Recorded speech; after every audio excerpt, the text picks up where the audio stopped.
What is up, guys? Chewy here again. Now, today's video will be about load orders for the PlayStation 4 and the Xbox One for Fallout 4. Some people are still having some issues.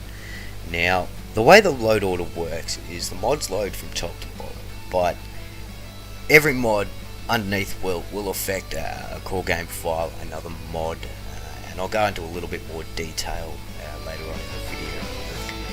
Now what I'm going to do is I'm just going to run through the way the load order should look, and then I'll go through and I will detail sort of mods that go into each of the categories.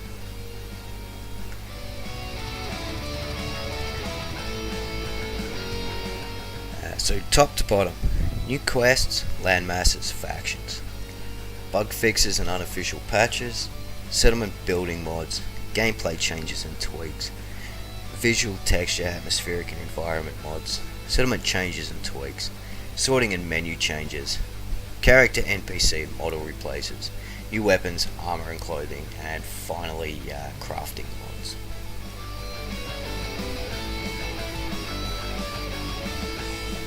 New quests, land masses and factions. Some mods such as Creative Commonwealth, Plenty of Exploration, and any mod that adds content into the actual game world.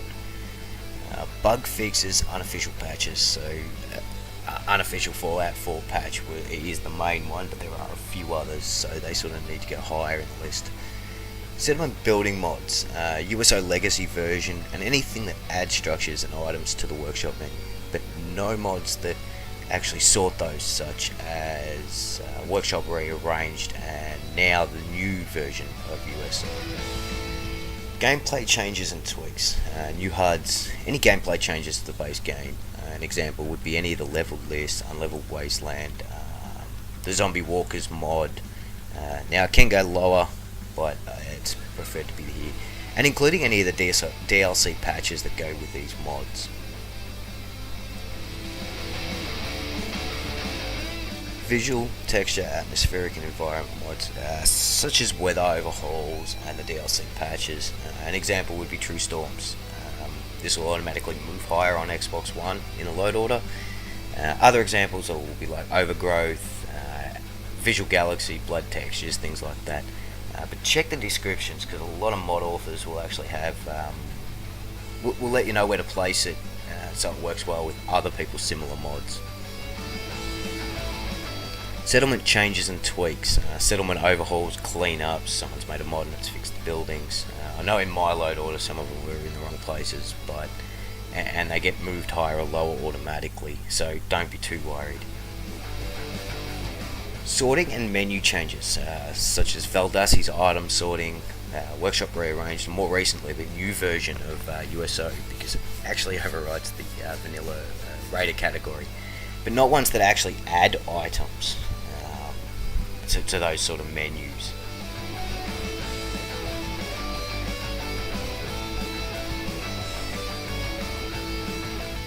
Character, NPC and model replaces. Any mod that adds new body types, such as Busty, EVB, NPC overhauls, NPCs are not cartoons, Glamorous Magnolia, Child Settlers.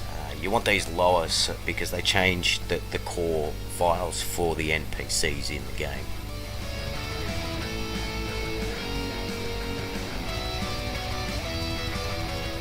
New weapons, armor and clothing, things like that. Any mod that adds new weapons or armors, such as the Doom-based weapons, the NCR Ranger armor, Modern Weapons Tactical Edition, clothing of the Commonwealth, things like that. Crafting mods. Any mod that adds additional crafting recipes. So basically anything that you create at the chemistry workbench needs to go low in the load order, because not only does it change vanilla but also modded items in the game.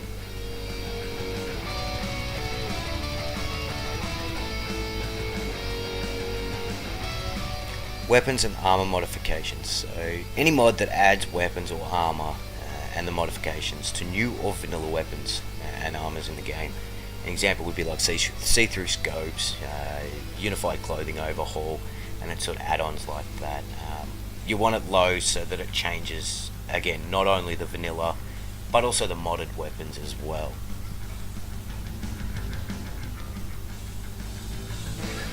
Keep in mind the way the load order works. mods load from top to bottom. Any mods below another will replace or overwrite the ones above.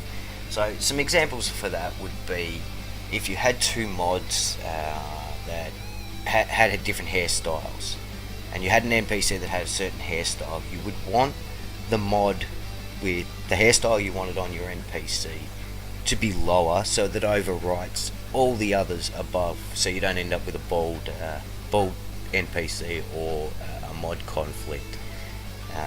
Now there are other videos online, just have a look, you will find, the load orders are not perfect. Now you just got to mess around with them a little bit. So the way I sort my mods is I make a list of the ones I want to install, and then I sort these mods into what they are: weapon, armor, environmental, whatever they are. This helps me to know what's going to be changed and what's going to be added to the game, and it makes working out where these need to go a lot easier. So the next part of the video is actually an example for my Xbox One. I was running about 115 mods, and I didn't really have any major freezes or crashes or conflicts. Some of the mods have not followed the order because I felt I could move them safely and they would work, or they've automatically moved. And as I said, it's not an exact science, but if you can get the base into the right place, if you can get the rough mods that you want to use in the right place, it's a lot easier. Now, one thing I will suggest is please don't go and install 20 mods and expect the game to work straight off. It does take a little bit of work. It can be frustrating, and I understand that, but if you follow the simple rules, you'll have a much easier time. So if you enjoyed this video, please hit that like button and leave me a comment, and I will see you all again in the next video.